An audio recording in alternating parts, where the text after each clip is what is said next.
A widowed millionaire finds his daughter crying as she rummages through the trash in the backyard.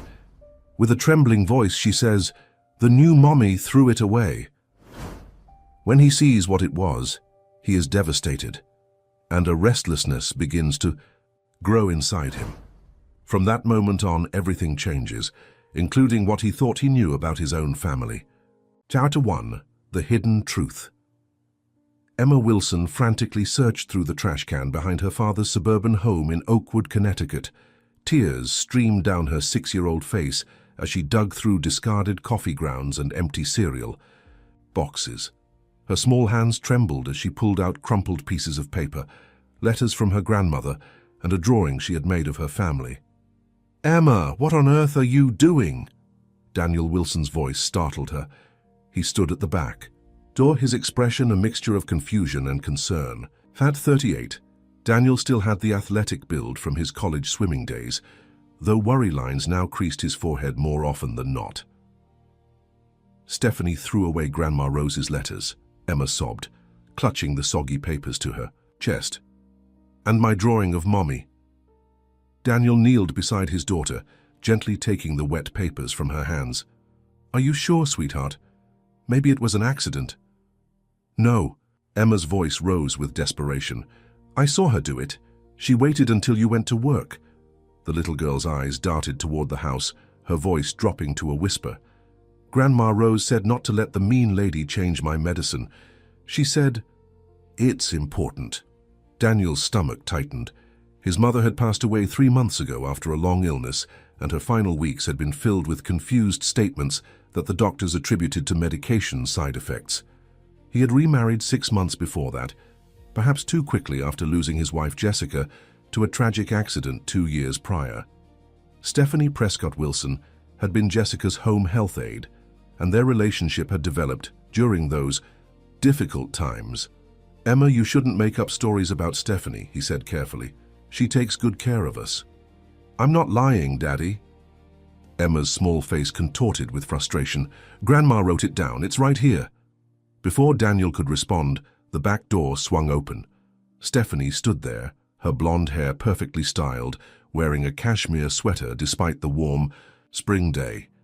At 34, she maintained a polished appearance that sometimes seemed at odds with their casual Connecticut suburb. "There you are," she said, her voice sweet, but her eyes cold as they landed on the papers in Daniel's hands. "What's going on, Emma? You're filthy." "She says you threw away her drawing and some letters from my mother," Daniel said, studying his wife's reaction. Stephanie's laugh tinkled like wind chimes. "Oh, honestly, Daniel, I was just cleaning up. That drawing was covered in juice stains, and those old papers were gathering dust." She reached for Emma, who shrank back. "Come on, sweetie. Let's get you cleaned up. I made your favorite snack with a special vitamin shake." Emma looked up at her father with wide, frightened eyes. "Daddy, please. The letters." Something in his daughter's expression made Daniel fold the papers and slip them into his pocket. "I'll help her clean up, Steph. You go ahead and finish whatever you were doing." Stephanie's smile faltered slightly. "Well, all right then. Don't be too long. Dr. Mercer is stopping by to check on Emma's allergies." She turned and walked back into the house, her posture rigid. Once she was gone, Daniel helped Emma wash her hands, promising to look at the papers later. Throughout the afternoon, he caught his daughter watching Stephanie with wary eyes, refusing the special snack and vitamin shake that had been prepared for her. That evening, after Emma had gone to bed and Stephanie was taking a bath, Daniel finally unfolded the crumpled papers in his home office. The drawing showed stick figures. One labeled Mommy appeared to be falling downstairs, while figures labeled Grandma and Emma had sad faces.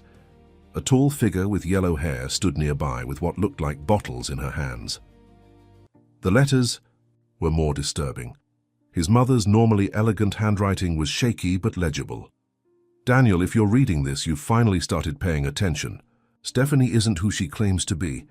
I've been collecting evidence. She's been tampering with my medication and Jessica's before that. I believe she's doing the same with Emma's allergy medicine. There are empty capsules in her makeup bag and different pills. I've been pretending to take them but keeping the real ones hidden. Look in my Bible in the guest room, there's more proof there. Protect Emma. I don't have much time left. Love, Mom." Daniel felt his chest tighten. If this was true, he had ignored warnings from both his mother and daughter. But if it wasn't, if his mother had truly been confused in her final days, he could destroy his marriage with unfounded suspicions. He folded the letter again, his mind racing. His mother had been a retired nurse with a sharp mind until her sudden decline. Could she have been right all along? The thought made him feel physically ill. His contemplation was interrupted by a scream from Emma's room.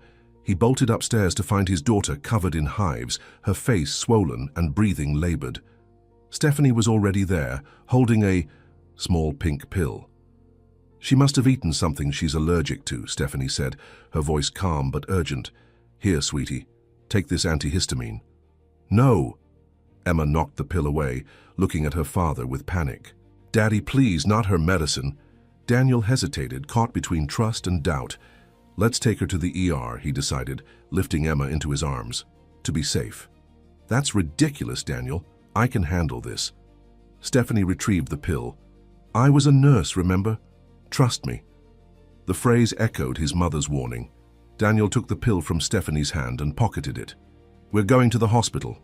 At Greenwich Hospital, the emergency physician, Dr. Patel, examined Emma, while Daniel nervously paced the room. Stephanie had remained oddly calm during the drive, though her displeasure was evident in her tight-lipped silence. "Has she had reactions like this before?" Dr. Patel asked, reviewing Emma's chart. "Several times in the past few months," Daniel admitted. Ever since I came into their lives," Stephanie interjected smoothly. "Poor Emma has had trouble adjusting. These stress-induced episodes are concerning." Dr. Patel frowned. "Her medical records show increasing frequency of allergic reactions, but the allergens are inconsistently documented. I'd like to run some tests." While the doctor was examining Emma, Daniel discreetly showed him the pink pill. "My wife was going to give her this. Could you tell me what it is?" The doctor studied it briefly. "This isn't medication. It appears to be a compressed sugar candy, similar to those Valentine's conversation hearts." His expression darkened. Why would someone give this to a child having an allergic reaction? Daniel felt a cold realization settle over him. "I need to speak with a social worker," he said quietly, "and perhaps the police." Dr. Patel nodded grimly. "I'll arrange for both. In the meantime, I'm admitting Emma for observation and further testing." As he watched his daughter being taken for tests, Daniel remembered the fear in her eyes when she had found the discarded letters. His little girl had been trying to tell him something important, and he had almost failed to listen. Now, looking at Stephanie's carefully composed expression as she spoke with a nurse, he wondered what other truths he might have missed. A social worker named Melissa Jenkins arrived shortly after, taking Daniel aside while hospital security kept an eye on Stephanie. "Mr. Wilson, we need to discuss some concerns about your daughter's care," Melissa began gently. "Dr. Patel has informed me about the counterfeit medication and the pattern of unexplained allergic reactions." Daniel nodded, his throat tight. "I'm beginning to think my wife might be—" He couldn't finish the sentence. "Intentionally making Emma ill," Melissa supplied. "We need to proceed carefully here. If you have any evidence beyond tonight's incident, we'll need to document it." "My mother suspected something," Daniel said, pulling out the crumpled letters. "I found these today. There may be more evidence at home." As Melissa reviewed the letters, Daniel watched Emma through the observation window, her small body connected to monitors, her face still swollen but her breathing easier. A terrible suspicion was taking root in his mind, one that would change everything if proven true. "I should have listened sooner," he whispered, placing his palm against the cold glass. "I'm so sorry, Emma." Chapter 2. Grandmother's Warnings. Daniel sat beside Emma's hospital bed as morning light filtered through the blinds.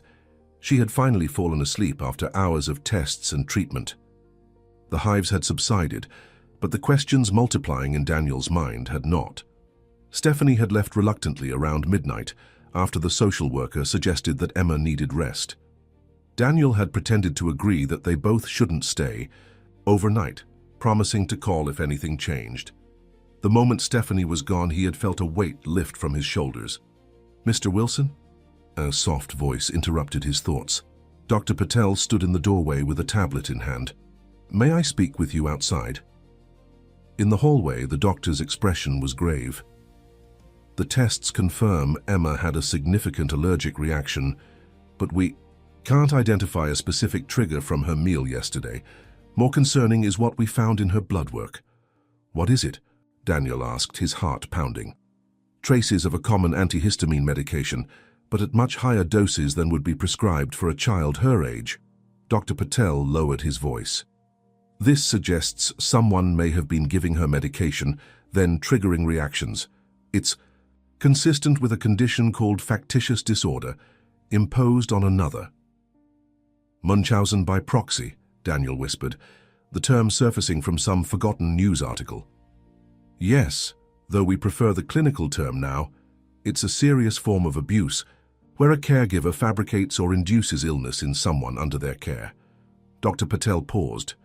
"Mr. Wilson, I must ask, who prepares Emma's meals and administers her medication?" The question hung between them, heavy with implication. "My wife, Stephanie," Daniel admitted, his voice hollow. "She was a nurse before we married." As he spoke the words, doubt crept in. Had he ever actually verified Stephanie's nursing credentials? "I see. The hospital has already contacted Child Protective Services, as required by law. They'll want to speak with you and Emma." Dr. Patel placed a hand on Daniel's shoulder. "For now, I recommend Emma remain here under observation, and that your wife not be left alone with her." Daniel nodded numbly. "I need to go home and get some things for Emma, and—" He hesitated. "There's something I need to check. A security officer can escort you, if you'd like." "No," Daniel said, thinking of his mother's letter. "I need to do this myself, but please don't let anyone but me see Emma until I return." After leaving instructions with the nursing staff, Daniel drove home with his mind reeling. 6 months ago, he'd thought himself lucky to have found Stephanie.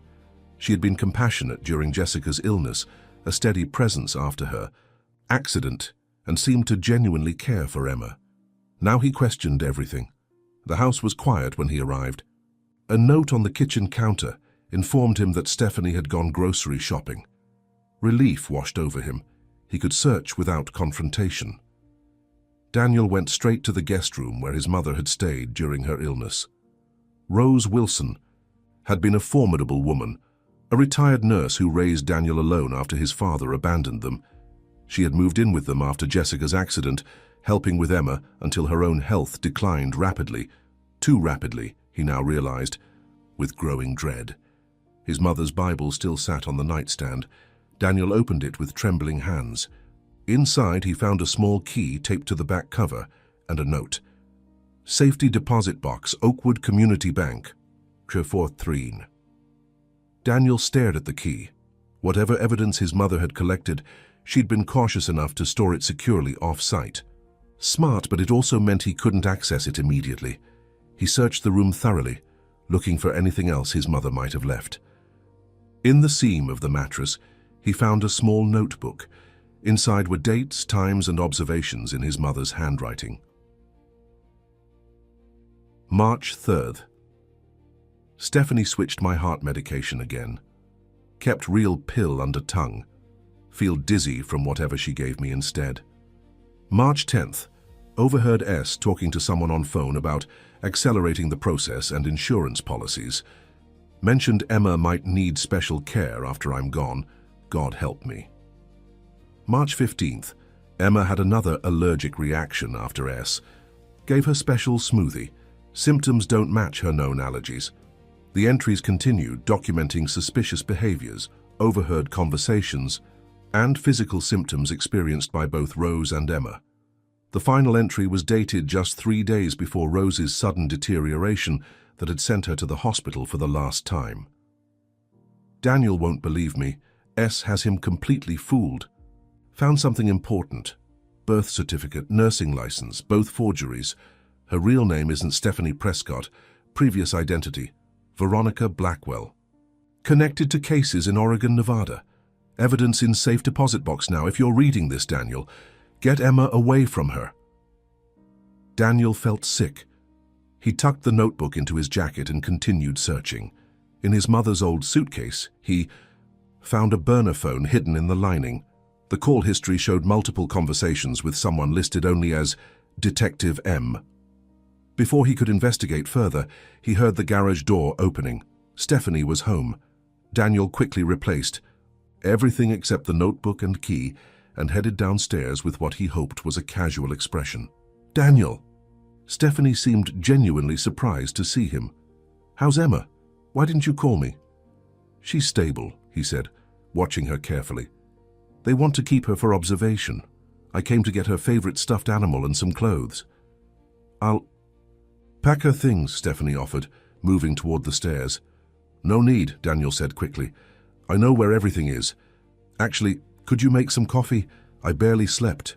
While Stephanie busied herself in the kitchen, Daniel quickly packed a bag for Emma, adding his mother's notebook and the key. He needed time to process this information, to visit the bank, and to contact this mysterious detective. "Daniel," Stephanie called from the kitchen. "I picked up Emma's new prescription while I was out. We should bring it to the hospital." He froze. "What prescription?" "Dr. Mercer called it in this morning. For her allergies." Daniel entered the kitchen, where Stephanie held out a pharmacy. Dr. Mercer hasn't seen Emma since her reaction. How could he prescribe anything? A flicker of something, annoyance, concern, crossed Stephanie's face before her expression smoothed. "He must have been contacted by the hospital. I just picked it up when they called." "Which pharmacy?" Daniel asked, taking the bag but not opening it. "Brighton Pharmacy on Elm." "That's strange," Daniel said, maintaining eye contact. "We've always used Valley Drugs on Main." Stephanie's smile tightened almost imperceptibly. "They were out of her medication. Dr. Mercer sent it to Brighton instead. Is there a problem?" "No problem," Daniel said, slipping the bag into his pocket. "I just want to make sure we're giving Emma the right medication. The hospital is running their own tests, so I'll have them verify this first." "You don't trust me. It wasn't a question." Daniel chose his words carefully. "I'm just being thorough. Emma's health is the priority." "Of course it is," Stephanie agreed, though her eyes had hardened. "That's all I've ever cared about. Both of you." Daniel nodded, gathering Emma's bag. "I'm heading back to the hospital. I might stay overnight again." "I'll come with you," Stephanie insisted, reaching for her purse. "Actually," Daniel said, "could you stay and call Emma's school? Explain she'll be absent for a few days, and maybe prepare the guest room. The doctor mentioned she might need a quiet space to recover." The request seemed to satisfy Stephanie. "Of course, give her a kiss for me." As Daniel drove away, he glanced in the rearview mirror to see Stephanie watching from the window, phone already at her ear. He needed answers, and he needed them quickly. His first stop would be Oakwood Community Bank, then the hospital to show Dr. Patel the supposed prescription. At a red light, he carefully opened the pharmacy bag. Inside was a bottle labeled with Emma's name and diphenhydramine 50 mg. The dosage made him frown. It was the adult formulation, much too strong for a 6-year-old. He examined one of the pink capsules, so similar to the candy pill Stephanie had tried to give Emma during her reaction. The light changed and Daniel continued toward the bank, his mind racing. If his mother was right, if Stephanie wasn't who she claimed to be, then Emma had been in danger right under his roof. The thought that he might have brought this danger into their lives himself was almost unbearable. "I'll fix this, Emma," he whispered to the empty car. "I promise." At the bank, Daniel presented his ID and the key. The manager escorted him to the vault where box 4113 waited. Daniel's hands trembled slightly as he inserted the key and opened the metal container. Inside lay a manila envelope with, "For Daniel," written in his mother's handwriting. Alone in the bank's private viewing room, he spread the contents across the table. Photocopies of nursing licenses and birth certificates with different names but the same photograph. Newspaper, clippings about suspicious incidents involving caretakers, insurance policies, and a business card for Detective Michael Reynolds of Hartford Private Investigations. Beneath it all was a sealed letter, addressed to him in his mother's handwriting. Daniel opened it with a heavy heart, knowing these might be the last words his mother had left for him. Chapter 3. Uncovering Deceptions. My dearest Daniel, his mother's letter began, if you're reading this, I fear my suspicions were correct. I pray I'm wrong, but my instincts as a nurse and a mother tell me otherwise. Stephanie, or whatever her real name is not who she claims to be. Daniel's eyes blurred as he read his mother's meticulous documentation of her suspicions. Rose had first become concerned when Jessica's condition had deteriorated rapidly under Stephanie's care. After Jessica's accident, Rose had noticed inconsistencies in Stephanie's stories about her nursing background. When Rose moved in to help, with Emma, she began experiencing strange symptoms herself: dizziness, confusion, fatigue, always after Stephanie prepared her meals or administered her medication. I started keeping my pills under my tongue and disposing of them later, Rose wrote. My symptoms improved immediately. That's when I began watching her with Emma. The allergic reactions always happened after Stephanie gave her special treats or vitamins. I contacted an old colleague at Hartford Hospital who put me in touch with Detective Reynolds. He's been investigating similar cases across the Northeast. The letter concluded with a desperate plea. Protect Emma. Don't confront. Stephanie alone, she's dangerous and cunning. Contact Detective Reynolds immediately. I've paid his retainer through my estate. I love you both more than words can say. Trust your instincts, Daniel. You know when something isn't right. Daniel carefully refolded the letter, his hands shaking with grief and anger. His mother had tried to warn him, and he'd dismissed her concerns as confusion or medication side effects. He gathered everything into the manila envelope and locked the safe deposit box. He needed to contact Detective Reynolds immediately. In his car, Daniel dialed the number from the business card. Reynolds Investigations, a gruff voice answered. This is Daniel Wilson. My mother, Rose Wilson, hired you before she... Daniel's voice caught. There was a pause on the line. Mr. Wilson, I've been trying to reach you for weeks. Your mother was very concerned about your situation. I'm beginning to understand why, Daniel said, explaining Emma's recent hospitalization and his discovery of Rose's evidence. Meet me at Cooper's Diner off Route 9 in 30 minutes, Reynolds said. Bring everything you found. And Mr. Wilson? Don't tell anyone where you're going. The diner was a nondescript establishment with vinyl booths and fluorescent lighting. Detective Michael Reynolds was easy to spot, a burly man in his 50s with salt and pepper hair and watchful eyes that missed nothing. Your mother was a remarkable woman, Reynolds said after they'd ordered coffee. Smart, observant, and fiercely protective. She contacted me about 3 months before she passed away. What exactly did she hire you to investigate? Daniel asked. Reynolds opened a leather portfolio. Stephanie Prescott, or should I say Veronica Blackwell, or perhaps Samantha Pearson, or Tiffany Laurent.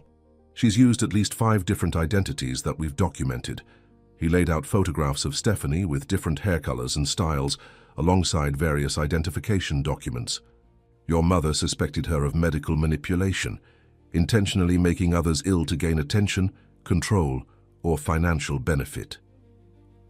Munchausen by proxy, Daniel said, remembering Dr. Patel's words. Reynolds nodded. It's now called factitious. Disorder imposed on another, but yes, your mother believed Stephanie was doing this to her, had done it to your late wife and was beginning to target your daughter. Daniel felt physically ill. Do you have proof? Circumstantial evidence, mostly. Your mother was gathering more when her health declined suddenly. She managed to send me these documents before she was hospitalized.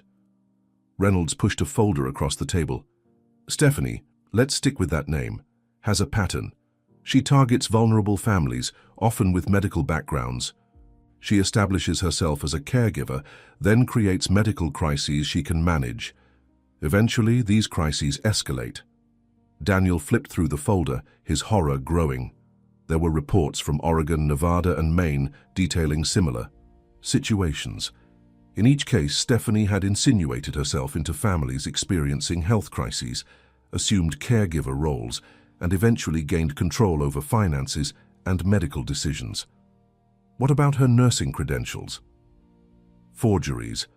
Reynolds confirmed. High quality but fake.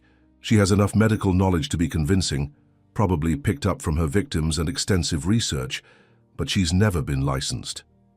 And her pregnancy? Daniel asked, the question causing Reynolds to raise an eyebrow. She's claiming to be pregnant. Daniel nodded. About 4 months along, we were planning to tell Emma soon. Reynolds made a note. I haven't observed any evidence of actual pregnancy during my surveillance. It would fit her pattern to fake a pregnancy to strengthen her position in your family. Surveillance? Daniel repeated. Your mother authorized it before she passed away. I've been watching your house, following Stephanie's movements. She's been meeting regularly with someone, a man in his 50s, well-dressed, drives a Mercedes. They're careful, always meeting in public places.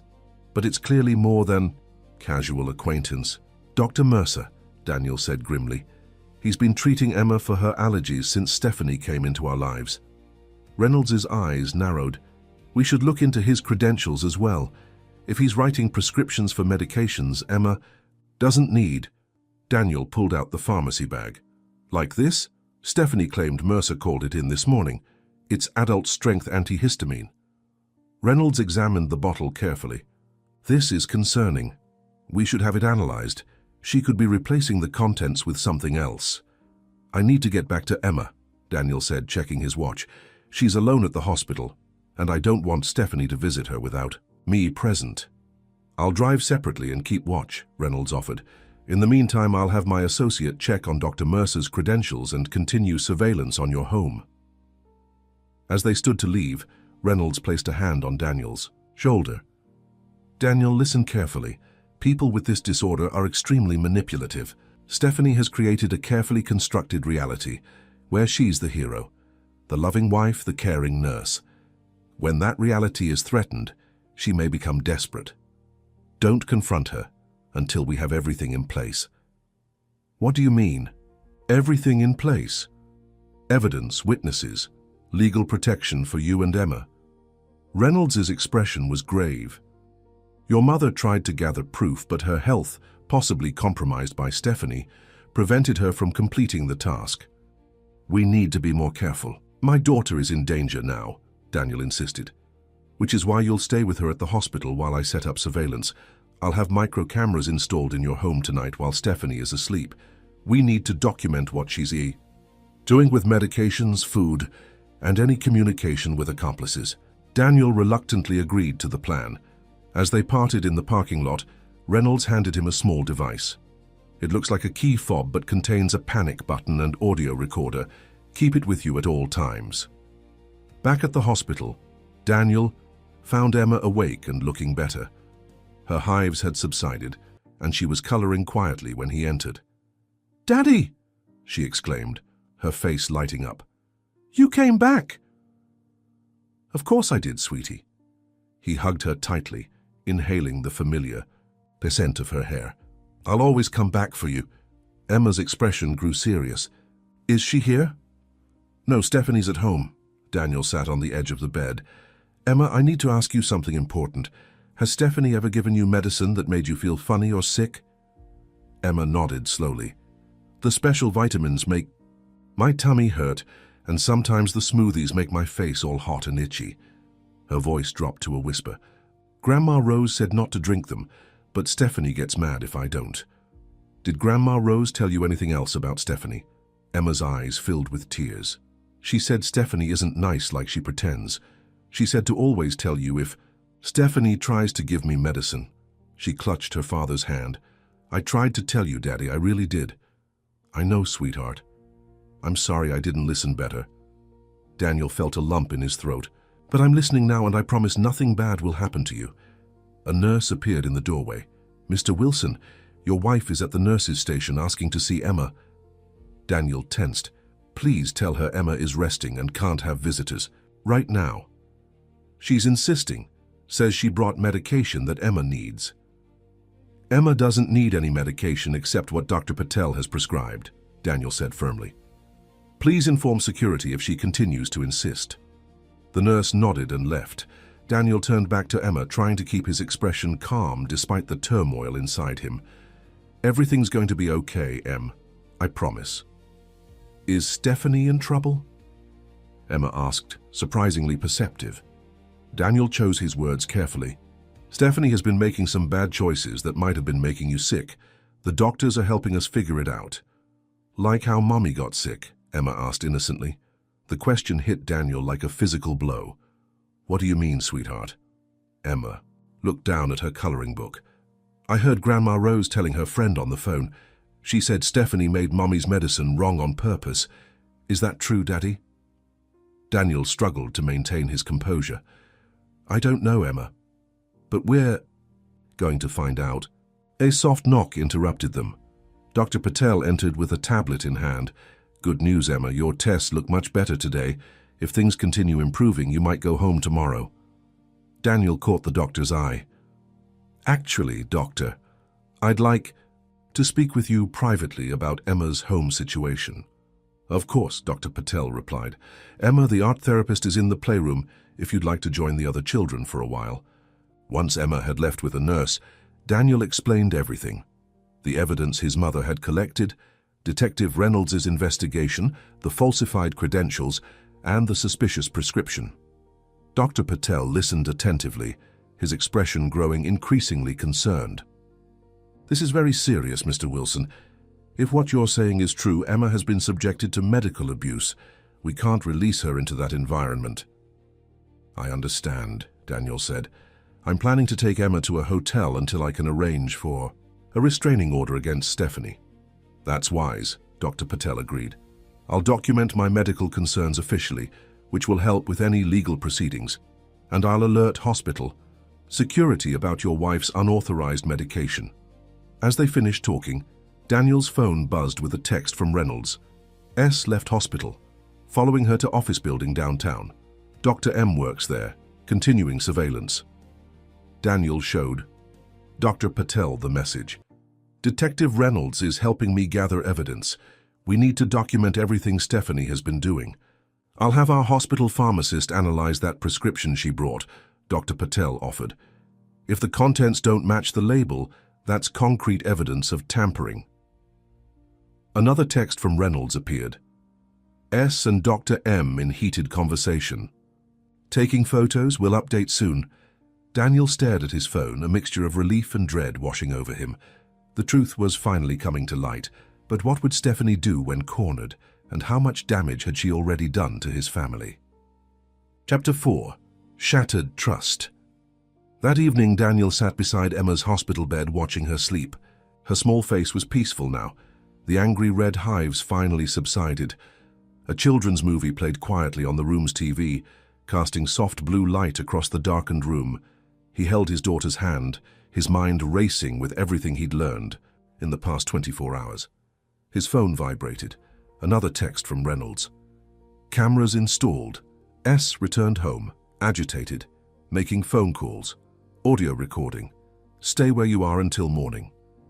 Daniel replied with a simple, okay, and returned to his vigil.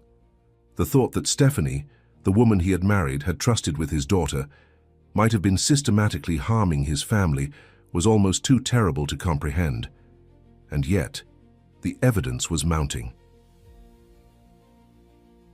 Around midnight, a gentle knock at the door roused him from his thoughts. It was Dr. Patel, looking grave. Mr. Wilson, may I speak with you outside? In the hallway, the doctor's expression was somber. Our pharmacy analyzed the medication your wife brought in. The capsules contain a mixture of crushed antihistamine and ipecac syrup. Ipecac, Daniel repeated, confused. It's an emetic. It induces vomiting.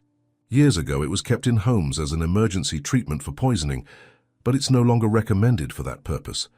Combined with antihistamine, it would cause severe gastrointestinal distress, dizziness, and could potentially trigger an inflammatory response that might mimic an allergic reaction. Daniel felt his stomach turn. She was deliberately making Emma sick. It appears so. I've documented everything, and contacted Child Protective Services again with this new information. Dr. Patel paused. There's more. I took the liberty of reviewing your late wife's medical records since you mentioned concerns about her care as well. Daniel's heart raced. And? Jessica was admitted 3 times in the month before her accident with symptoms consistent with gradual anticoagulant poisoning, bruising, nosebleeds, dizziness. The doctors suspected a clotting disorder, but tests were inconclusive. According to the records, her home health aide, Stephanie, reported administering her prescribed medications. The implication hung in the air between them. Daniel braced, himself against the wall, feeling suddenly lightheaded. Are you saying Stephanie might have contributed to Jessica's accident, to her fall down the stairs? Dr. Patel chose his words carefully. I'm saying someone with medical knowledge could have induced symptoms of dizziness and weakness by administering unprescribed anticoagulants. Those symptoms would increase the risk of falls. Whether this was deliberate or negligent would be a matter for investigation. Daniel closed his eyes, remembering Jessica's final weeks, her increasing frailty, her complaints of dizziness that doctors attributed to her illness. Had Stephanie been slowly poisoning his wife while positioning herself as the dedicated caregiver? I've contacted the medical examiner's office, Dr. Patel continued quietly. Given these new concerns, they may want to review Jessica's case. Thank you, Daniel managed to say, though his throat felt tight with grief and rage. What about my mother? Could Stephanie have... It's possible, Dr. Patel acknowledged. The pattern is similar: unexplained symptoms, rapid decline while under her care. Again, this would require investigation. Daniel nodded, trying to process the horror of what he was hearing. What happens now? For Emma's protection, I'm recommending she remain hospitalized while the investigation proceeds. CPS will want to interview both of you, and they'll likely recommend a temporary restraining order against your wife to prevent her from having contact with Emma. I'll do whatever it takes to protect my daughter, Daniel said firmly. Get some rest, Mr. Wilson. Tomorrow will be challenging. But rest was impossible. Daniel returned to Emma's room and spent the night watching his daughter sleep, haunted by the thought that he had failed to protect both her and Jessica from the predator he had invited into their home. Morning brought a flurry of activity. A representative from Child Protective Services arrived to interview Daniel, followed by Detective Reynolds with updates from his surveillance. Stephanie spent most of the night on the phone, Reynolds reported, showing Daniel photographs on his tablet. We caught her removing items from a hidden compartment in your bathroom. Empty capsules, unmarked bottles, a syringe. She's destroying evidence. We need to stop her, Daniel insisted. We're building the case carefully, Reynolds cautioned. My associate ran background checks on Dr. Mercer. His medical license is legitimate, but there have been 2 malpractice suits settled out of court. Both involved questionable prescriptions for family members of wealthy patients who later experienced accidental health crises. He's her accomplice, Daniel realized. It appears so. They met again this morning at a cafe downtown. Based on their body language, they're arguing about next steps. Stephanie seems to be pressuring him for something. Daniel's phone rang. Stephanie's number. He showed the screen to Reynolds, who nodded. Answer it. Act normal. Put it on speaker. Daniel. Stephanie's voice was tearful. When are you coming home? I'm so worried about Emma. The doctors want to keep her for more tests, Daniel said, fighting to keep his voice steady. She's doing better, but they're concerned about the frequency of her reactions. I should be there, Stephanie insisted. I'm her mother now. The possessive statement made Daniel's skin crawl. You should rest, Steph. Think of the baby. There was a fractional pause before Stephanie responded. That's sweet, but I'm fine. Emma needs me, Dr. Mercer called again. He's concerned about her treatment plan. Dr. Patel has everything under control, Daniel said. He's an excellent physician. But he doesn't know Emma's history like we do, Stephanie countered, a hint of frustration creeping into her voice. Dr. Mercer has been treating her allergies for months. Speaking of that, Daniel said, catching Reynolds' approving nod, the pharmacy said they have no record of Dr. Mercer calling in that prescription. You picked up. Another pause, longer this time. They must have made a mistake. It was definitely from Mercer's office. Maybe they filed it under the wrong name. Maybe, Daniel said non-committally. Listen, I need to go. Emma's waking up. Daniel, wait. Stephanie's voice took on an urgent tone. There's something you should know. Your mother. She had delusions near the end. She accused me of terrible things. If you found any of her writings, you need to know they're not reliable. Her medication caused paranoia. Daniel's grip tightened on the phone. What kind of things did she accuse you of, Stephanie? Ridiculous things, Stephanie said with a nervous laugh. That I was tampering with medications, trying to make people sick. It was the medication talking, Daniel. Ask any doctor. I'll keep that in mind, Daniel said, his voice carefully neutral. I have to go now. After hanging up, he turned to Reynolds. She knows I found my mother's evidence. She's getting desperate, Reynolds agreed. That's when people make mistakes. Keep playing along. We need more time to document everything. The CPS representative, a stern-faced woman named Mrs. Carter, had been listening intently. Mr. Wilson, based on the evidence presented and Dr. Patel's medical findings, I'm recommending immediate emergency custody to you with a no-contact order for your wife pending further investigation. Thank you, Daniel said with relief. However, she continued, we'll need to establish that you were unaware of the abuse and took appropriate action once you became aware. Your reaction now is appropriate, but the court will want to know why you didn't notice sooner. The question stung, but Daniel understood its necessity. I trusted her, he said simply. She came into our lives during a time of grief. She was Jessica's caregiver, someone who seemed to care deeply for my family. I missed the signs because I couldn't imagine someone would deliberately harm a child or an ill person. Mrs. Carter nodded sympathetically. Unfortunately, that's often how these situations develop. The perpetrators are skilled manipulators who target vulnerable families. They're experts at appearing devoted and concerned. The conversation was interrupted by Emma's call from the room. Daniel excused himself to check on her. She was sitting up in bed, looking much better. Daddy, can we go home soon? She asked. Daniel sat beside her, choosing his words carefully. Not just yet, sweetheart. The doctors want to make sure you're completely better first, and then we might stay somewhere else for a little while. Maybe at Uncle Jake's lake house. Emma's eyes widened. Like a vacation? Something like that, Daniel smiled, relieved at her enthusiasm. Would you like that? Emma nodded eagerly, then her expression grew serious. Will Stephanie come too? No, honey. It would just be you and me. Emma's relief was palpable. Good. I don't want her to come. She's not nice when you're not looking. What do you mean, Em?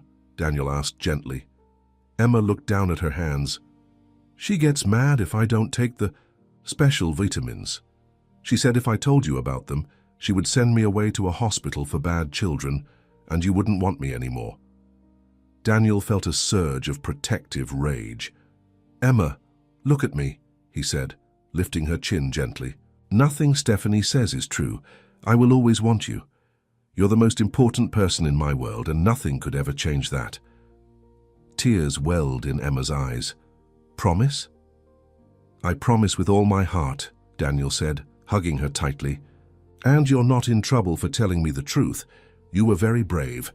As Emma settled back against her pillows, Daniel stepped into the hallway where Reynolds was waiting. We have a problem, the detective said quietly.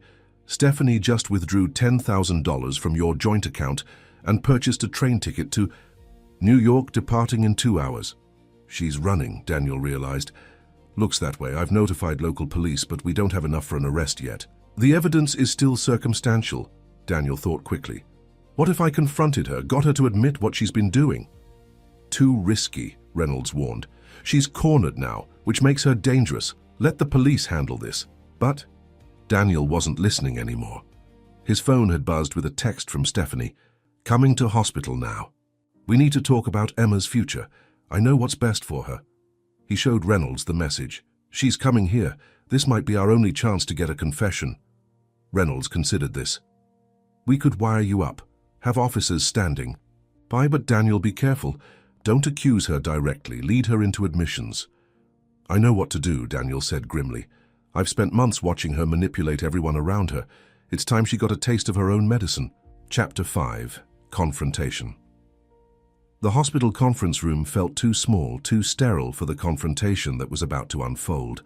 Daniel sat at the oval table, a hidden microphone taped to his chest beneath his shirt. Detective Reynolds and 2 police officers waited in an adjacent room, listening through an audio feed. Emma remained safely in her room with a security guard posted outside her door. Daniel's heart pounded as he rehearsed what he would say. The goal was to get Stephanie to admit what she had done, to Emma, to his mother, possibly to Jessica. But Reynolds had warned him not to be too direct, to let her incriminate herself naturally. The door opened and Stephanie entered. Her appearance was immaculate as always, blonde hair perfectly styled, makeup flawless, designer clothes that hugged her slender figure. The only sign of stress was a tightness around her eyes. "Daniel?" she said with a smile that didn't reach those eyes. "Why are we meeting in here? I want to see Emma." "Emma's resting," Daniel said, gesturing for her to sit. "The doctors don't want her disturbed." Stephanie's smile faltered slightly. "I'm her stepmother. I have every right to see her." "Please sit down," Daniel repeated, his voice firm. "We need to talk about Emma's condition." Reluctantly, Stephanie took a seat across from him. "What did the doctors say? Is it another allergic reaction? I knew we should have been more careful with her diet." "That's just it," Daniel said, watching her carefully. "Dr. Patel can't identify what caused her reaction. There was no allergen in what she ate." "Doctors make mistakes all the time," Stephanie dismissed. "That's why I consulted Dr. Mercer. He understands Emma's condition better." Daniel nodded thoughtfully. "Yes, Dr. Mercer. You two seem to have a very collaborative relationship." Something flashed in Stephanie's eyes, wariness perhaps. "He's a respected allergist, Daniel. I was a nurse. Of course we communicate about Emma's care." "We're a nurse?" Daniel corrected softly. "Excuse me? You said you were a nurse, present tense. But you're not practicing now, right? Not since you married me." Stephanie waved a hand dismissively. "Figure of speech. Once a nurse, always a nurse. It becomes part of your identity."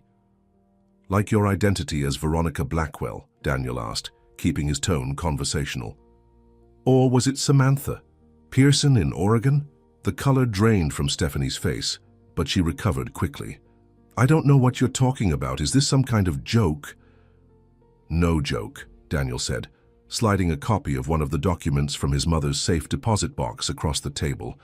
"My mother was very thorough in her investigation before she became too ill to continue." Stephanie glanced at the document, then pushed it away as if it might burn her. "Your mother was confused and paranoid at the end. The medications affected her mind. I tried to tell you." "That's interesting," Daniel said, "because her symptoms improved dramatically whenever you weren't the one giving her medication. She documented everything, Stephanie. Or should I call you by your real name?" "This is ridiculous," Stephanie snapped, standing up. "I'm not going to sit here and be accused of what exactly? Caring for your family? Being there when no one else was?" "Emma had another allergic reaction yesterday," Daniel continued calmly, "after you prepared her special vitamin shake." "Children have allergies, Daniel. It's not my fault the doctors can't properly diagnose her. The hospital analyzed the pills you brought in, the ones you claimed Dr. Mercer prescribed." Daniel maintained eye contact. "They contained ipecac syrup. Do you know what that does, Stephanie?" She remained standing, her knuckles white as she gripped the back of her chair. "Those weren't... There must be a mistake." "No mistake. You've been making Emma sick, just like you did with my mother, just like you might have done with Jessica." At the mention of Jessica, something changed in Stephanie's expression, a flicker of calculation, then resolve. She sat down again, her demeanor shifting. Tears welled in her eyes. "Daniel, please," she whispered, reaching for his hand. "You have to understand. I was trying to help. Emma has so many health issues that those incompetent doctors kept missing. I had to de-emphasize her symptoms sometimes, so they would take it seriously." Daniel withdrew his hand. "By poisoning her? By making her vomit and break out in hives?" "It wasn't poisoning," Stephanie insisted, her tone reasonable, almost clinical. It was controlled exposure to trigger a visible response. Doctors don't listen unless they can see symptoms. I did it to protect her. Daniel felt sick. She was actually admitting it, justifying it as care rather than abuse. And my mother, were you protecting her too when you switched her heart medication? Stephanie's eyes hardened briefly before softening again. Rose was interfering with Emma's treatment plan. She didn't understand what was best. She was turning you against me, making you doubt my medical expertise. I just needed her to be a little less sharp for a while, until she understood I was helping. And Jessica? Daniel asked, his voice nearly breaking on his wife's name. Was she interfering too? A calculating look crossed Stephanie's face. She seemed to be weighing her options, deciding how much to admit, how much to deny. Finally, she sighed dramatically. Jessica was very ill, Daniel. You know that. She wasn't responding to conventional treatments. I tried alternative approaches, things I'd seen work in my practice. If her doctors had been more open-minded, maybe things would have been different. Different how? Daniel pressed. She wouldn't have fallen down the stairs. Stephanie flinched almost imperceptibly. That was a tragic accident. I was devastated. Were you? Or was it convenient? After all, her accident left Emma without a mother, and me a grieving single father. The perfect targets for someone like you. How dare you? Stephanie's voice rose in indignation. I loved Jessica. I took care of her when you were too busy working to notice how much she was suffering. You took care of her right into an accidental fall, Daniel said coldly. Just like you were planning to do with Emma and me at the lake house this weekend. Stephanie went very still. What are you talking about? The reservations you made, the special emergency medications you packed, Dr. Mercer's convenient plans to be in the same area. Were we both going to have unfortunate accidents, Stephanie? After all, with both of us gone, as Emma's stepmother, you'd have control of everything, the house, the life insurance, my mother's estate. You've lost your mind, Stephanie whispered, but her eyes darted to the door as if calculating an escape route. Have I? Daniel slid another document across the table, a printout of life insurance policies in his and Emma's names, with Stephanie listed as the sole beneficiary, policies he had no memory of signing. When did I authorize these, Stephanie? The EE signatures look like mine, but I never saw these documents. You signed them months ago, she insisted. You were dealing with so much after Rose's passing, it's not surprising you don't remember. Like I don't remember changing my will, or adding you to all my bank accounts, or the power of attorney documents. Stephanie's composure was cracking. This is all a misunderstanding. I was trying to make things easier for you, handling the paperwork, making sure everything was in order. In order for what? Daniel asked quietly. For our convenient accidents? For your next identity? In the next town with the next vulnerable family? She stood abruptly. I don't have to listen to this. You clearly need help, Daniel. Grief has distorted your thinking. I'm going to speak with Emma's doctors myself. As she moved toward the door, Daniel said, The police analyzed the contents of your hidden compartment in our bathroom. Stephanie froze, her hand on the doorknob. Empty capsules, powdered medications, syringes, ipecac, insulin, potassium chloride. An interesting collection for someone who claims to be helping. She turned slowly, her expression now cold and calculating. You went through my personal things, invaded my privacy. Like you invaded my mother's privacy. Read her journals, threw away her letters to me. Daniel stood facing her. It's over, Stephanie. The police have everything. The evidence my mother collected, the surveillance footage of you tampering with medications, your meetings with Dr. Mercer, the falsified prescriptions. You can't prove anything, she said, but uncertainty had crept into her voice. Emma's medical tests show consistently elevated levels of antihistamines and ipecac in her system, levels that drop when you're not controlling her food and medicine. The capsules you tried to give her during her last reaction were analyzed. They weren't medication at all. I made one mistake, Stephanie said desperately. I grabbed the wrong pills in a moment of panic. That doesn't make me some kind of monster. One mistake? Daniel laughed bitterly. Your entire presence in our lives has been one calculated move after another. My mother saw through you. Emma saw through you. I was the only one too blind to see what was happening right in front of me." Stephanie's demeanor suddenly shifted. The vulnerable, misunderstood caregiver vanished, replaced by something colder, harder. "You have no idea what you're doing, Daniel. No idea who you're dealing with." "I think I do," Daniel replied steadily. "You're not the first person to target vulnerable families this way. There's a clinical term for what you do: factitious disorder imposed on another. You create medical crises to make yourself necessary, to control people, to be the hero." "Amateur psychology," Stephanie sneered. "Is that what that idiot detective told you?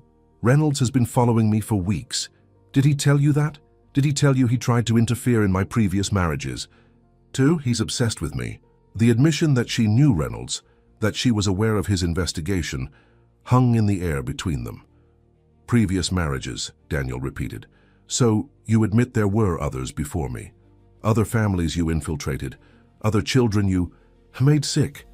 Realizing her mistake, Stephanie backpedaled.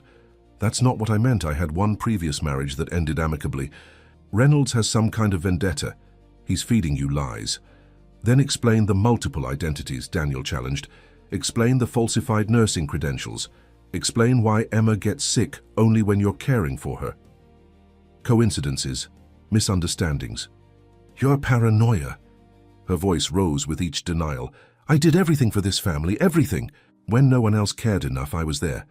I deserved what I was building here." "Building or destroying?" Daniel asked quietly. "My mother suspicious and isolated. Emma terrified and ill. Me manipulated and deceived. You weren't building a family, Stephanie. You were creating victims." She lunged forward suddenly, her composure completely shattered. "You ungrateful bastard! After everything I've done, I could have had anyone, but I chose you. I protected Emma from Jessica's incompetent care. I managed your mother's decline. With dignity. I gave you a purpose when you were nothing but a pathetic widower drowning in self-pity." Her words hit like physical blows, but Daniel stood his ground. "Is that what you told yourself to justify what you did to Jessica, to my mother, to Emma?" "I did what was necessary," Stephanie hissed. "Jessica was weak. She would have lingered for years, a burden on everyone. I accelerated the inevitable. Your mother was interfering. She needed to be managed, and Emma—" She stopped abruptly, seeming to realize what she was admitting. The door opened behind her. Detective Reynolds stood there with two police officers. "Stephanie Prescott Wilson," Reynolds said formally, "you're under arrest for child endangerment, elder abuse, fraud, and identity theft. Additional charges may follow pending further investigation. You have the right to remain silent." As the officers led a shell-shocked Stephanie away, Daniel collapsed into his chair, overwhelmed by what had just transpired. Her confession, captured, on the hidden microphone, had been more damning than he could have imagined. Reynolds sat beside him. "You did well," he said quietly. "Better than I expected. She admitted more than enough to hold her while we build the rest of the case." "She all but confessed to causing Jessica's accident," Daniel said, his voice hollow. "My wife, my mother, they both suffered because I brought that woman into our lives." "Don't go down that road," Reynolds advised. "Predators like Stephanie are experts at finding vulnerabilities and exploiting them. You're not responsible for her actions." Daniel nodded numbly. "What happens now?" "Now," Reynolds said, standing, "you focus on Emma. The rest, the legal proceedings, the investigation into Jessica's accident, the connection with Dr. Mercer, all of that can wait. Your daughter needs you whole and present." Daniel took a deep breath, centering himself. Reynolds was right. Emma was what mattered now. Everything else was secondary. "Thank you," he said, extending his hand to the detective. "My mother was right to trust you." Reynolds shook his hand firmly. "Rose was a remarkable woman, stubborn as hell, sharp as a tack. She loved you and Emma fiercely. Whatever happens with Stephanie, remember that. You had people fighting for you even when you didn't know you needed fighting for." The thought brought both pain and comfort. Daniel stood, squaring his shoulders. It was time to go to Emma, to begin the long process of healing the wounds Stephanie had inflicted, visible and invisible, on his family. Chapter 6. The Healing Process. 3 weeks after Stephanie's arrest, Daniel sat in Dr. Harriet Finch's waiting room, thumbing through a magazine without really seeing the pages. The child psychologist had come highly recommended for cases of medical abuse, and Emma had been seeing her twice weekly since her release from the hospital. The door to the inner office opened, and Emma emerged with Dr. Finch, a warm, grandmotherly woman with silver-streaked hair and kind eyes behind tortoiseshell glasses. "Daddy!" Emma ran to him, her face brighter than it had been in months. "Dr. Finch let me paint today. I made a picture of us at Uncle Jake's lake house." "That's wonderful, sweetheart," Daniel said, hugging her tightly. "Why don't you get your coat while I talk to Dr. Finch for a minute?" As Emma skipped to the coat rack, Dr. Finch gestured Daniel into her office. "She's making remarkable progress," the psychologist said once they were seated. "Children are incredibly resilient, especially when they have a stable, supportive parent." "She still has nightmares," Daniel said, "and she's afraid to take even children's vitamins." "That's to be expected," Dr. Finch assured him. Emma experienced a profound betrayal of trust from someone in a caregiving role. The fear of medication is a natural protective response. We're working on it gradually, using play therapy and positive associations. What about the nightmares? They should diminish over time. It helps that Emma is talking about her experiences rather than suppressing them. Your openness about the situation, explaining things in age-appropriate ways without hiding the truth, has been tremendously beneficial. Daniel nodded, grateful for the validation. He'd wrestled with how much to tell Emma about Stephanie's actions, ultimately deciding that gentle honesty was better than protective secrecy. "When do you think she'll be ready to go back to school?" "I'd suggest waiting until after the preliminary hearing," Dr. Finch advised. "Once that's behind you both, returning to normal routines will be an important step in recovery. In the meantime, the home tutoring seems to be working well." "And what about—" Daniel hesitated. "The psychological evaluation for the court. Will Emma have to testify?" Dr. Finch's expression softened. "I'll be submitting my report next week. Given Emma's age and the nature of the abuse, the prosecutor will likely use my professional assessment rather than subjecting her to direct testimony. However, she may still need to answer some questions in a controlled, supportive environment." The thought of Emma facing any part of the legal proceedings made Daniel's stomach clench, but he nodded in acceptance. "We'll do whatever is necessary. I just want to protect her from any more trauma." "The best protection you can offer is exactly what you're doing, being present, validating her feelings, and helping her understand that what happened wasn't her fault." Dr. Finch closed her notebook. "How are you doing, Daniel? Are you still seeing Dr. Matthews?" Daniel had begun his own therapy sessions shortly after Stephanie's arrest, recognizing that he, too, needed help processing the betrayal and manipulation. "Yes, it's helping, I think. Hard, but necessary." "Good. Emma needs you healthy and whole." Dr. Finch stood, signaling the end of their time. "Same schedule next week." "We'll be here," Daniel promised. Outside, Emma was waiting patiently by the coat rack. As they walked to the car, she slipped her small hand into his. "Daddy, can we go? See Mommy and Grandma Rose today?" Daniel squeezed her hand gently. "Of course we can, Em." The cemetery was peaceful in the late afternoon sunlight. Emma placed hand-picked wildflowers on both graves, while Daniel stood back, giving her space for her private conversations with her mother and grandmother. "She talks to them a lot," observed a voice beside him. Daniel turned to find his brother Jake approaching, hands in the pockets of his worn leather jacket. "It seems to comfort her," Daniel replied, embracing his younger brother. "Thanks for coming." Jake had flown in from Chicago when news of Stephanie's arrest broke, putting his architectural firm on hold to support Daniel and Emma. The brothers had always been close, though their relationship had become strained during Stephanie's time in their lives, another casualty of her manipulative influence. "How'd the therapy session go?" Jake asked, watching Emma arranging her flowers. "Good. Dr. Finch says she's making progress," Daniel sighed. "Better than me, probably." Jake clapped him on the shoulder. Don't be so hard on yourself, Danny. You were played by a professional manipulator. Even Mum didn't figure it out right away. But she did figure it out, Daniel said quietly, and I dismissed her concerns as confusion or jealousy. If I had just listened... If, Jake cut him off. That road leads nowhere good, brother. Mom wouldn't want you torturing yourself with hypotheticals. They stood in companionable silence, watching Emma as she finished her floral arrangements and skipped back toward them. "Uncle Jake!" she exclaimed, throwing herself into his arms. "Are you coming for dinner? I'm helping Daddy make lasagna." "Wouldn't miss it for the world, Squirt," Jake grinned, hoisting her onto his shoulders. "Race you to the car."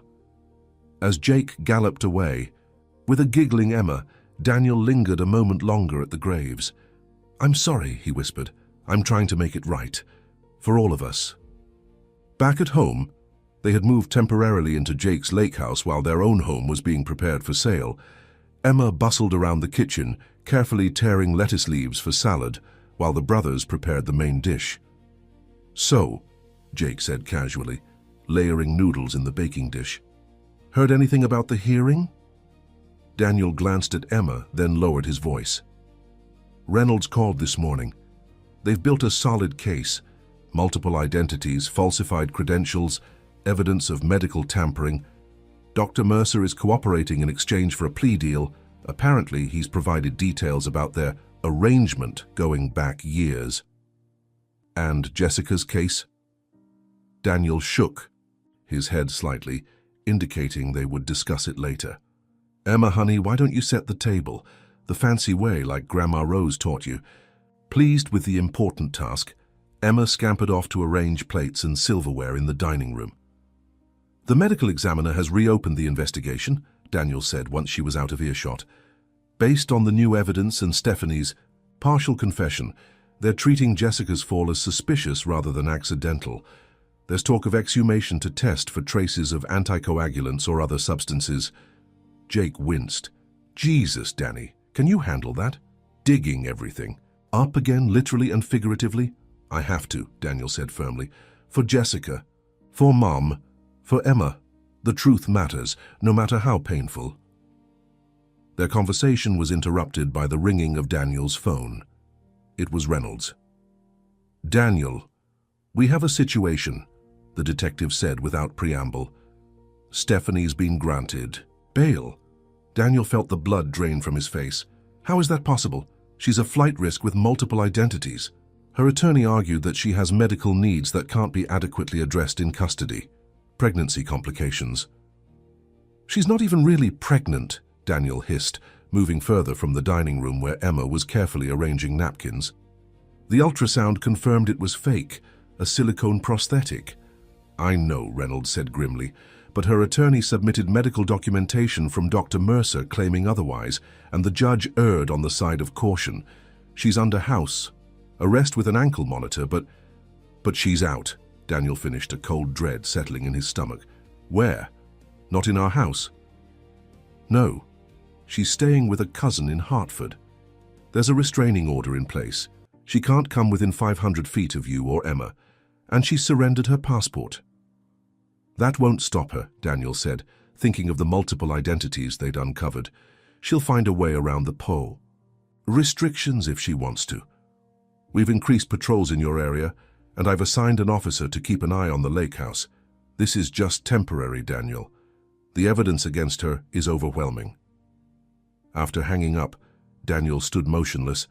In the kitchen, the news settling over him like a physical weight. "Danny, what is it?" Jake asked, concern etched on his face. Daniel explained the situation in hushed tones. Jake's expression hardened. "She's not getting anywhere near Emma. I promise you that." "I know," Daniel said, rubbing his temples. I thought we were past the immediate danger, that Emma could at least feel safe while the legal process played out." "She is safe," Jake insisted. "Between you, me, Reynolds, and half the Connecticut police force, Stephanie doesn't stand a chance of getting close to her." Daniel nodded, trying to believe it. "Let's not tell Emma tonight. She's having a good day. I don't want to ruin it with more fear." Dinner was a surprisingly cheerful affair, with Emma chattering about her art therapy projects and Jake regaling them with exaggerated tales from his college days. For a few hours, the shadow of Stephanie's release receded, allowing glimpses of the normal family life Daniel hoped to rebuild. After Emma was tucked in bed with her favorite stuffed rabbit and nightlight glowing softly, the brothers sat on the deck overlooking the lake, each nursing a beer in the cool evening air. "She asked about Jessica again today," Daniel said, watching the moonlight ripple across the water. "During therapy, wanted to know if Stephanie made Mommy fall down the stairs." Jake winced. "What did the therapist say?" "That sometimes bad people do things that hurt others, but that the police were investigating to find out exactly what happened. She told Emma it wasn't her job to figure it out, that she just needed to focus on feeling safe and sharing her own experiences." "Smart lady," Jake commented. "Yeah." Daniel took a long sip of his beer. "The thing is, I don't know what I'll tell Emma if it's confirmed that Stephanie caused Jessica's accident. How do you explain to a 6-year-old that her stepmother might have hurt her real mother?" Jake was silent for a moment. "You tell her the truth, in a way she can understand, the same way you've been doing. Kids know when adults are hiding things, and their imaginations often create scenarios worse than reality. I suppose," Daniel sighed, "I just want to protect her from more pain." "You can't protect her from pain, Danny," Jake said gently. "But you can teach her how to face it with courage and honesty. That's what Mom would have done." The mention of their mother brought a sad smile to Daniel's face. She would have seen through Stephanie from day one. "She did see through her. Eventually," Jake reminded him, "and she made sure you had what you needed to protect Emma, even if it took time for the pieces to come together." They sat in contemplative silence, the lapping of lake water against the shore a soothing backdrop to their thoughts. "I've been thinking about Mom's nursing foundation," Daniel said finally. "The one she started for children with chronic illnesses. I want to revive it, maybe expand its mission to include education about medical abuse and resources for families recovering from it." Jake nodded approvingly. "Rose Wilson Memorial Foundation. I like it. Mom would be proud. It would give all this some meaning," Daniel mused. "Some purpose beyond just surviving it. That's how healing works," Jake said. "You take the broken pieces and build something new, something stronger." Inside the house, Emma's screams suddenly pierced the night. Both men bolted from their chairs and raced inside, taking the stairs 2 at a time to reach her bedroom. Emma was sitting up in bed, tears streaming down her face, her small body shaking with sobs. "She was here," she cried as Daniel gathered her into his arms. "Stephanie was here. She had the special medicine again." "It was just a nightmare, sweetheart," Daniel soothed, rocking her gently. "Stephanie isn't here. You're safe. Uncle Jake and I are right here with you." As Emma's sobs subsided into hiccups, Jake checked the windows and doors, more to reassure Emma than out of genuine concern that Stephanie had somehow circumvented the restraining order, ankle monitor, and police surveillance in the few hours since her release. "All clear, Em," he reported, sitting on the edge of the bed. "Just us chickens here." Emma wiped her eyes. "It felt so real, Daddy. She was standing right there, and she had the pink pills, and she said if I didn't take them, she would..." "She would what, Emma?" Daniel prompted gently when she trailed off. "She would make you go away like Mommy," Emma whispered. "Down the stairs." Daniel and Jake exchanged a look over Emma's head.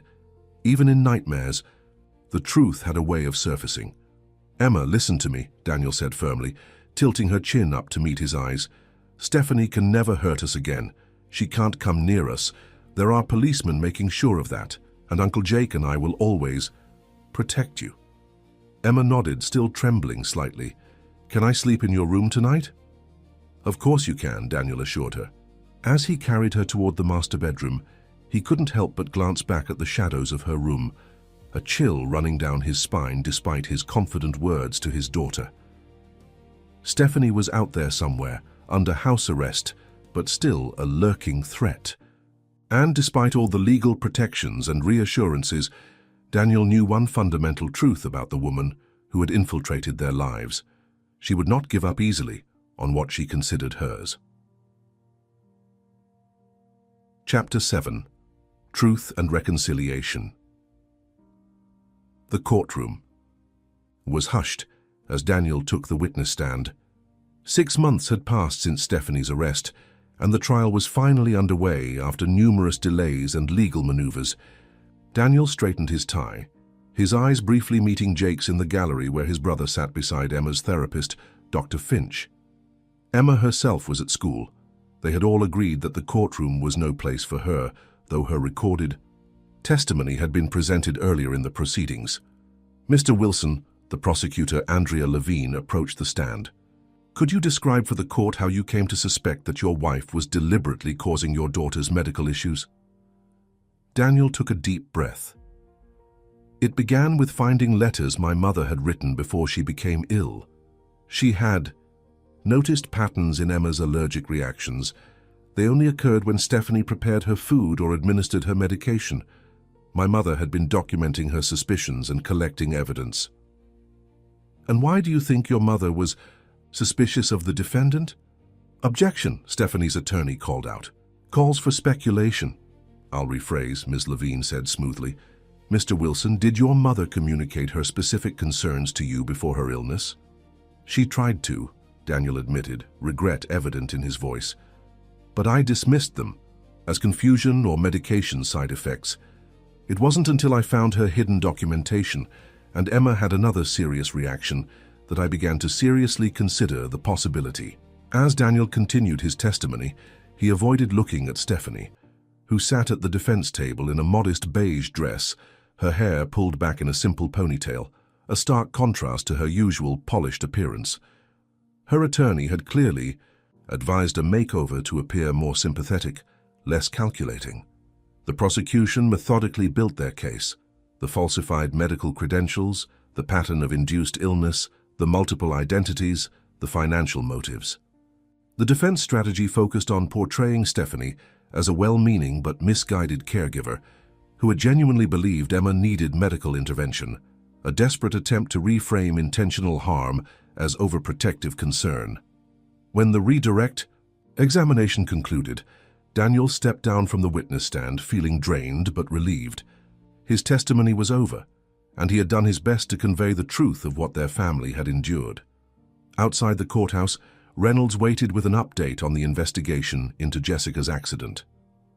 The toxicology results from the exhumation came back, the detective said quietly. Significant levels of warfarin were detected. It's an anticoagulant that would have caused dizziness, weakness, internal bleeding. Daniel closed his eyes briefly, absorbing the confirmation of what he had already come to believe.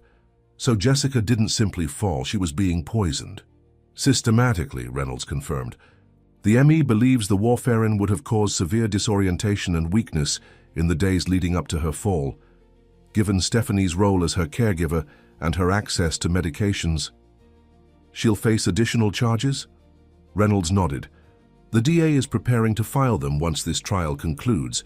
The evidence is circumstantial but compelling, especially in context with the current case.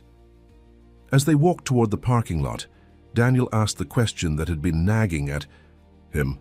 Have you ever seen someone like her before? Someone capable of this level of calculation and deception? Reynolds considered the question. A few times, over my career. They're rare, but dangerous precisely because they operate where we're most vulnerable, in relationships built on trust and care. They weaponize our natural instinct to believe in the goodness of others. How do you ever trust again after something like this? You learn to balance trust with awareness, Reynolds said. Most people aren't Stephanie, Daniel. Don't let her take more from you than she already has. The trial continued for another 2 weeks. Expert witnesses testified about factitious disorder imposed on another. Forensic accountants detailed the financial manipulations, and medical professionals confirmed the inconsistencies in Emma's treatment. The most damning testimony came from Dr. Mercer, who in exchange for a reduced sentence described his arrangement with Stephanie to provide unnecessary prescriptions and falsify medical records. Throughout it all, Daniel maintained his focus on Emma's recovery. She had returned to school part-time, was continuing therapy, and had slowly begun to regain her confidence and sense of security. The nightmares still came occasionally, but less frequently, and she was finally willing to take legitimate medications when necessary. A significant breakthrough in her healing process. On a crisp fall morning, as orange and gold leaves swirled across the lawn of their new home, a cozy colonial in a different neighborhood where no one knew their story, Daniel received the call he had been waiting for. "The jury's back," Reynolds said simply. "They've reached a verdict." In the courtroom, Daniel sat rigidly as the jury foreman stood. Beside him, Jake squeezed his shoulder in silent support. On the count of child endangerment, we find the defendant guilty. A collective exhale seemed to sweep through the gallery. On the count of elder abuse, we find the defendant guilty. Daniel closed his eyes, thinking of his mother. On the counts of fraud, identity theft, and practicing medicine without a license, we find the defendant guilty. One by one, the verdicts were read, guilty on all counts. Stephanie remained motionless. At the defense table, her expression unreadable. Only when the judge ordered her taken into custody, immediately did a flicker of emotion cross her face. Not remorse or fear, but something closer to indignation, as if the world had failed to recognize her right to play God with other people's lives. As the bailiff led her away, Stephanie turned suddenly, her eyes finding Daniel's across the courtroom. For a brief moment, the mask slipped, revealing the cold calculation beneath. Then she was gone, disappearing through the door to the holding cells. Outside the courthouse, reporters clustered with microphones and cameras, eager for a statement from the family. At the center of the sensational case, Daniel had avoided the media throughout the trial, but today, with the verdict delivered and justice served, he felt ready to speak, not to satisfy their curiosity, but to acknowledge the truth publicly, and perhaps help others who might be facing similar situations. "My family has experienced a profound betrayal by someone who presented herself as a caregiver, but was, in reality, the source of our suffering," he began, his voice steady. "Today's verdict cannot undo the harm that was done, but it affirms the truth and ensures that others will be protected from similar harm." He thanked the prosecution team, Detective Reynolds, and the medical professionals who had helped uncover the deception. Most importantly, he acknowledged his mother's foresight and determination. Rose Wilson recognized the danger when no one else did. She protected her family, even when she was no longer able to be with us. Her courage and persistence made today's justice possible. As the reporters called out questions about sentencing, expectations, and the pending investigation into Jessica's death, Daniel held up a hand. "I have nothing more to say about the case. My focus now is on helping my daughter heal and rebuild our lives." That evening, as Daniel tucked Emma into bed in her new room, painted sunshine yellow at her request with cloud-shaped shelves holding books and stuffed animals, she asked the question he had been expecting since the verdict. "Is Stephanie going to jail forever, Daddy?" Daniel sat on the edge of her bed, choosing his words carefully. "For a very long time, yes. She won't be able to hurt anyone else." Emma nodded, processing this. "And she really did make Mommy fall down the stairs." "The police believe she made Mommy very sick, which caused her to fall," Daniel explained gently. "It wasn't an accident, but it also wasn't your fault or my fault. It was Stephanie's choice to do something very wrong. Why did she do it?" Emma's small face was troubled. Why did she want to hurt us? It was the question that had haunted Daniel throughout the ordeal, the one that had no satisfying answer. "Some people are broken inside in ways we can't see," he said finally. "They don't feel love and care the way most people do. Instead, they want power and control. Stephanie wanted to control our family, our lives, and when people got in her way, like Mommy or Grandma Rose or eventually you, she tried to remove those obstacles." "That's really sad," Emma said after a moment's reflection, "to not know how to love people." Daniel marveled at his daughter's capacity for compassion, even towards someone who had caused her such harm. "Yes, it is sad, but what's important is that we do know how to love, and we have each other, and Uncle Jake, and all the people who helped us." Emma yawned, snuggling deeper under her comforter. "Can we plant more flowers for Mommy and Grandma tomorrow? The yellow ones they like?" "Sunflowers," Daniel smiled. "Yes, we can definitely do that." After Emma fell asleep, Daniel sat on the back porch, watching the stars emerge in the clear autumn sky. Jake joined him, passing him a mug of hot cider. "You, okay?" Jake asked simply. Daniel considered the question. Getting there. The verdict helps, knowing she can't hurt anyone else. "The sentencing recommendation is impressive," Jake commented. 20 to 30 years, with the additional charges for Jessica's case still pending. "It's not about revenge," Daniel said quietly. "It's about prevention, making sure she can't do this to another family." "I know." Jake was silent for a moment. "Have you thought more about the foundation?" Daniel nodded. "The paperwork is almost complete. The Rose Wilson Foundation for Family Protection. We'll focus on education about medical abuse, support for families recovering from it, and resources for medical professionals to identify warning signs." "Mom would be proud," Jake said, raising his mug in a small toast. "Jessica too." "I hope so." Daniel looked up at the stars, wondering if somewhere, somehow, the two women who had loved Emma so fiercely were at peace, knowing she was safe at Sandsty Spring came to Connecticut, bringing with it renewal and growth. In the garden behind their new home, Emma carefully planted sunflower seeds along the fence, her small hands patting the soil with solemn concentration. Grandma Rose said sunflowers always face the sun, she informed Daniel as they worked. "They follow the light all day long."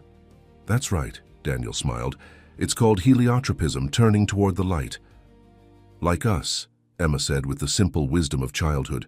"We were in the dark for a while, but now we're turning toward the light again."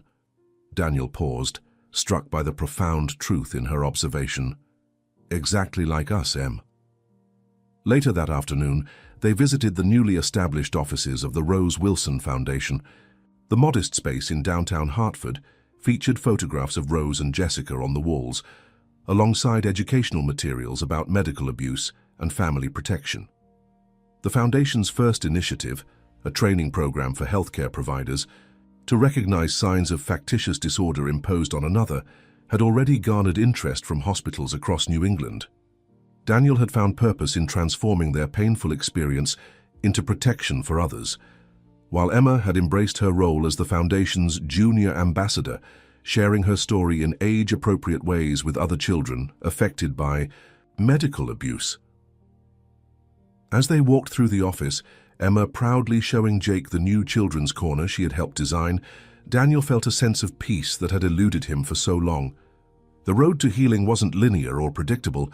There were still difficult days, unanswered questions, moments of grief and anger, but they were moving forward together, one day at a time. The final sentencing hearing had delivered justice. 30 years for Stephanie, with no possibility of parole for at least 20.